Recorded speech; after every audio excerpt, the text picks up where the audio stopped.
Weekly update episode 62। Okay, तो पहले spirit. पहले इसका कास्टिंग को लेकर डॉन ली के नाम सामने आ रहा था, जो कि ऑलमोस्ट कंफर्म है, वो सच में इस मूवी में दिख सकती है। उसके बाद सैफ अली खान, करीना कपूर और मृणाल ठाकुर के भी नाम आ रहा था, जिसके बारे में अभी तक कोई कंफर्मेशन नहीं मिला। और अब फिर से इसका कास्टिंग को लेकर सुनने मिल रहा है कि भाई इस मूवी में मक्कल सेल्वन विजय सेतुपति भी दिख सकती है। जी हाँ, ये रूमर काफी फैल रहा है, लेकिन वो इसमें विलन के रोल में दिखेंगे या कोई और रोल में ठीक से पता नहीं। लेकिन बोला जा रहा है कि बातचीत चल रहा है और सब कुछ ठीक ठाक गया तो वो भी इसमें दिख सकती है। भाई अगर वो एक प्रभास के मूवी में आना चाहती है तो उन्हें विलन के रोल के लिए ही लाओ, क्योंकि मास्टर, विक्रम और थोड़ा बहुत जवान में भी हम उनका काम देख चुके हैं। वैसे विक्रम वेदा में भी, पर उसे पूरी तरह विलन भी हम बोल नहीं सकते, इसीलिए उसे काउंट नहीं करेंगे। खैर वेट करके देखते हैं, जल्दी हमें इसका कंफर्मेशन मिल जाएगी। अच्छा, लास्ट टाइम ऐसा हाइप किस मूवी के लिए था भाई, जिससे कि कोई भी माल मटेरियल आया नहीं था, ना फर्स्ट लुक, ना कोई ग्लिम्स और ना ही ठीक से कोई अनाउंसमेंट, पर फिर भी हाइप इतना कि सोशल मीडिया में उसका नाम लेते ही वो ट्रेंडिंग पे आ जाए और नए रिलीज हुए मूवी का हाइप भी उसके सामने घुटने टेक दे। ऐसा कोई मूवी है क्या? वॉर 2 का भी हाइप है, लेकिन उसका अनाउंसमेंट ना हुआ तो भी शूटिंग ऑलमोस्ट कंप्लीट है। फिर सेट से लीक फोटो वगैरह सामने आने के बाद उसका हाइप बढ़ गया है। लेकिन स्पिरिट का तो भाई शूटिंग भी अभी तक स्टार्ट नहीं हुआ और कब स्टार्ट होगा इसे लेकर भी कोई कंफर्म अपडेट नहीं है। लेकिन फिर भी हाइप इतना है कि सिर्फ हाइप ही हेटर्स की तबीयत खराब कर दे। सोचो जब इसका टीजर ट्रेलर आएगा तो सोशल मीडिया में क्या ही तबाही मचेगा। नेक्स्ट, क्रिस 4 को लेकर एक बहुत बड़ी अपडेट। सिद्धार्थ आनंद के नाम क्रिस 4 से हटने के बाद अब खबर मिली है कि आदित्य चोपड़ा इस मूवी का प्रोड्यूसर बनेंगे। मतलब जैसे छावा का आउटपुट देखने के बाद मैड डॉग फिल्म्स ने विकी कौशल के साथ महावतार को अनाउंस कर दिए, वैसे अब वार 2 का आउटपुट देखकर शायद वायर भी ऋतिक रोशन को जल्दी छोड़ना नहीं चाहते। पर इससे भी इंटरेस्टिंग बात क्या है पता है? बोला जा रहा है इस मूवी में डायरेक्शन का काम भी ऋतिक रोशन ही संभालने वाले हैं। मतलब वो क्रिस 4 का सुपर हीरो भी होंगे और डायरेक्टर भी। अब देखो ऐसा बहुत से लोग किए हैं, धनुष, अजय देवगन, आमिर खान, कमल हसन, पर सबसे ज्यादा इस एक्टर डायरेक्टर का काम संभालने के बाद भी जिसने बवाल मचा दिया वो है ऋषभ शेट्टी कांतारा में। तो आशा करते हैं कि इसमें भी ऋतिक रोशन वैसा कुछ कमाल कर दिखाए। भाई स्क्रिप्ट तगड़ी होने के साथ क्रिश को वापस लाने का आइडिया बहुत अच्छा होगा यार। तभी तो आदित्य चोपड़ा ऋतिक रोशन के ऊपर भरोसा करके इतना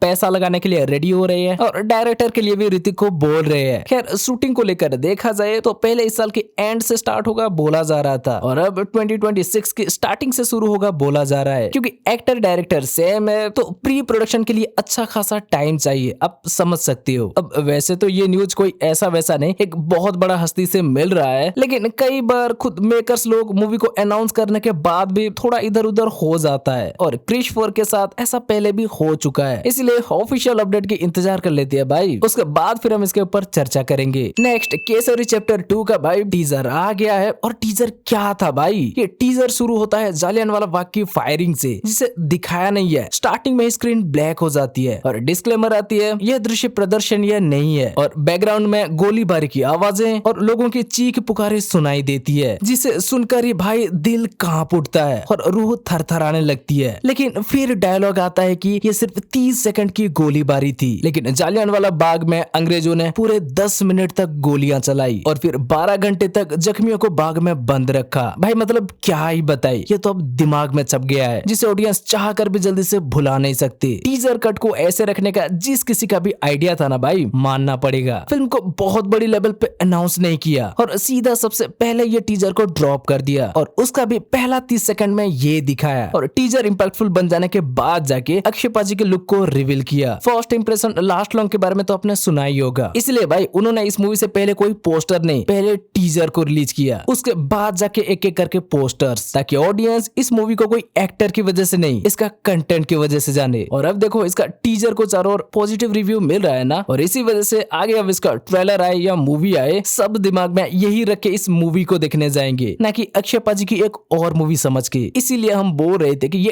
टीजर का आइडिया जिसका भी था मानना पड़ेगा। पर भाई जैसा कि हम पहले से चर्चा कर रहे थे, इसका ज्यादातर सीन कोर्ट रूम का ही देखने मिलेगा। मतलब जैसे केसरी का लड़ाई जंग के मैदान में दिखाई गई थी, इसमें वैसा नहीं होगा। इस बार का लड़ाई कोर्ट रूम में होगा, क्योंकि ये सी शंकरन नायर के बायोपिक है। पर भाई इसमें वो लोग ये सीन भी दिखा देंगे, हमने सोचा नहीं था। शायद बहुत हार्ड हिटिंग होने वाली है ये मूवी। चलो सही है, टीजर तो बढ़िया लग रहा है। अब देखते हैं 18 अप्रैल को ये मूवी कैसा निकलता है। नेक्स्ट, रेड 2 से भाई एक एक करके मेकर्स कैरेक्टर्स का फर्स्ट लुक को रिलीज करने के बाद अब इसका टीजर को भी ड्रॉप कर दिए है। और हाँ, टीजर तो बढ़िया लग रहा है, लेकिन इस बार भी वो इसे ट्रू इवेंट से इंस्पायर्ड बता रहे हैं। पर हम सब जानते हैं इस बार भी कई सारे ट्रू इवेंट से इंस्पायर्ड होकर तो ये बनेगी, लेकिन 100% नहीं। मतलब एंटरटेनमेंट के लिए क्रिएटिव लिबर्टी का सहारा लेके थोड़ा फिक्शनल ड्रामा भी ऐड करेंगे, मास मसाला और थोड़ा सिनेमैटिक टच आप समझ सकते हो। पर अब ये लोग कौन सी रेड से इंस्पायर्ड कहानी दिखाएंगे, ये देखना काफी इंटरेस्टिंग होगा। ट्रेलर का इंतजार करते हैं, फिर हम इसके ऊपर चर्चा करेंगे। और हाँ, जैसा कि हम लास्ट वीक चर्चा कर रहे थे, अजय पाजी के रेंजर मूवी का भाई शूटिंग स्टार्ट हो चुका है। अब नेक्स्ट ईयर कंफर्म ये आने वाली है। नेक्स्ट जननायकन के मेकर्स भाई, जिन्होंने पहले इस मूवी का अनाउंस के टाइम बोल रहे थे कि रिलीज डेट इसका अक्टूबर रहेगा, पर बीच में खबर आना स्टार्ट हो गया था कि रिलीज डेट से पोस्टपोन होकर ये पोंगल पर जा सकता है, क्योंकि 2026 में इलेक्शन है और थलपति विजय भी पॉलिटिक्स में उतर रहे हैं। तो ये फिल्म भी कुछ हद तक उसका प्रमोशन में समझ रहे हो ना। तो हाँ, वो बात सच निकली। अब मेकर्स इसका रिलीज डेट को अनाउंस कर दिए है और रिलीज डेट है 9 जनवरी 2026। चलो सही है, लेकिन एनटीआर नील के मेकर्स भी बोल रहे थे कि भाई वो भी जो रिलीज डेट अनाउंस किए है तब तक वो अपना मूवी को कंप्लीट कर लेंगे। तो अगर सच में वो अपने प्रॉमिस पूरा करते हुए एनटीआर नील को जनवरी तक रेडी कर लेती है, फिर भाई हम ऑडियंस के लिए चुनना मुश्किल हो जाएगा कि पहले किसे देखा जाए, एनटीआर नील या कहे ड्रैगन या फिर थलपति 69 या कहे जननायकन को। वैसे जैसा कि हम पहले भी बोल रहे थे, अप्रैल के एंड तक थलपति विजय अपना शूटिंग पूरा कर लेंगे और इस मूवी का पूरा शूटिंग भी उसके 1-2 महीना बाद तक कंप्लीट हो जाएगा। लेकिन इलेक्शन की वजह से इसका डेट चेंज हो गया। तो अब देखते हैं कि एनटीआर नील के मेकर्स क्या करती है, टाइम पर काम पूरा करके क्लैश या फिर नेक्स्ट RC16 जिसका की शूटिंग बहुत ही जोरों शोरों से चल रहा है, उसका भी फाइनली अपडेट आ गया है। जी हाँ, रामचरण के बर्थडे पर इस फर्स्ट लुक के साथ मेकर्स इसका टाइटल को भी अनाउंस कर दिए है। टाइटल है पेद्दी, जिसके बारे में कि ऑडियंस को पहले से पता था कि इसका टाइटल क्या होने वाली है। फर्स्ट लुक भी अच्छा है, लेकिन आपको नहीं लगता ये पोस्टर पुष्पा के फर्स्ट लुक से काफी इंस्पायर्ड लगता है? लगेगा ही भाई, क्योंकि इस मूवी का डायरेक्टर सुकुमार के असिस्टेंट डायरेक्टर है बुची बाबू सना। पर कोई ना, फर्स्ट लुक बढ़िया है और टाइटल भी ठीक ठाक लग रहा है। तो अब देखते हैं गेम चेंजर के बाद रामचरण के ये मूवी कैसा निकलता है। इसमें रामचरण के साथ जानवी कपूर भी दिखेंगे और रिलीज डेट का कोई अपडेट नहीं। नेक्स्ट द पैराडाइज के मेकर्स 1 ईयर टू गो का पोस्टर को रिलीज करते हुए फिर से रिकन्फर्म कर चुके हैं कि भाई वो 26 मार्च 2026 को ही आ रही है। मतलब अभी के लिए नेक्स्ट ईयर मार्च को toxic movie, love and war और ये पैराडाइज मूवी कंफर्म है। अब टॉक्सिक और पैराडाइज तो शायद आ जाएंगे, लेकिन अब लव एंड वॉर के मेकर्स क्या करते हैं देखते हैं। नेक्स्ट इमरान हाशमी के आवारापन, जो कि माना कि एक साउथ कोरियन मूवी की अनऑफिशियल रीमेक था, लेकिन मूवी अच्छा था और उसका गाने तो भाई क्या ही बताए। इसलिए आज भी फैंस इसका सीक्वल की इंतजार कर रहे थे। तो लो जी भाई, आपके लिए खुशखबरी, इमरान हाशमी इसका भी सीक्वल के अनाउंसमेंट कर दिए है और साथ ही इसका रिलीज डेट को भी नेक्स्ट ईयर 3 अप्रैल को ये मूवी रिलीज होगी, यानी भूत बंगला के रिलीज से एक दिन पहले। पर यही नहीं, इसके बाद इमरान हाशमी के एक और मूवी को भी अनाउंस किया गया, साथ ही उस मूवी का टीजर को भी रिलीज कर दिया है। फिल्म का नाम है ग्राउंड जीरो और ये मूवी 25 अप्रैल को रिलीज होगी। अब 2001 को हुई पार्लियामेंट पर अटैक के बारे में तो आपको पता होगा। 5 टेररिस्ट मिलकर 13 दिसंबर 2001 को पार्लियामेंट पर अटैक किए थे, पर उनका वो मिशन सक्सेस हो नहीं पाया था। हमारा जवानों ने मिलकर उन 5 टेररिस्ट को मार गिराए थे, पर उसी वजह से ये पता नहीं चल पाया कि उन्हें किसने भेजा था। बताएगा कौन भाई? वो 5 के 5 टेररिस्ट तो मारे गए, इसलिए एक टीम इस केस के पीछे लगे हुए थे और जानने की कोशिश कर रहे थे कि वो लोग क्यों पार्लियामेंट पर अटैक किए थे, उनका प्लान क्या था और उन्हें भेजने वाला इस अटैक का मास्टरमाइंड कौन था। तो लगभग 2 साल बाद 30 अगस्त 2003 को फाइनली उन्हें असली विलन मिल गया और एनकाउंटर में वो टेररिस्ट मारा भी गया। तो इस ऑपरेशन को अंजाम देने वाला शौर्य चक्र से सम्मानित नरेंद्र नाथ दुबे थे, जिनके ऊपर ये मूवी बनी है। बहुत कुछ सुना है भाई इस ऑपरेशन के बारे में, इसलिए अगर ये मूवी अच्छा निकल जाए ना, तो ये भी अमरन के जैसे बॉक्स ऑफिस में भी धूम मचा सकती है। टीजर तो सही लग रहा है, अब देखते हैं ये मूवी कैसा निकलता है। अब कार्तिक आर्यन की तू मेरी मैं तेरा तू मेरी को लेकर अपडेट मिली है कि ये movie next year Valentine's day special 13 फरवरी को रिलीज होगी। उससे पहले कार्तिक आर्यन और श्रीलीला की वो मूवी रिलीज होगी, जिसका कि टाइटल अभी तक फाइनल किया नहीं गया। ये मूवी दिवाली को आएगी। नेक्स्ट राजकुमार राव के टाइम लूप मूवी भूल चूक माफ, जो कि 10 अप्रैल को जाट और गुड बैड अगली के साथ भाई रिलीज होनी थी, मेकर्स उसे पोस्टपोन कर चुके हैं और अब ये मूवी 9 मई को रिलीज होगी, जो कि हमें लगता है मेकर्स के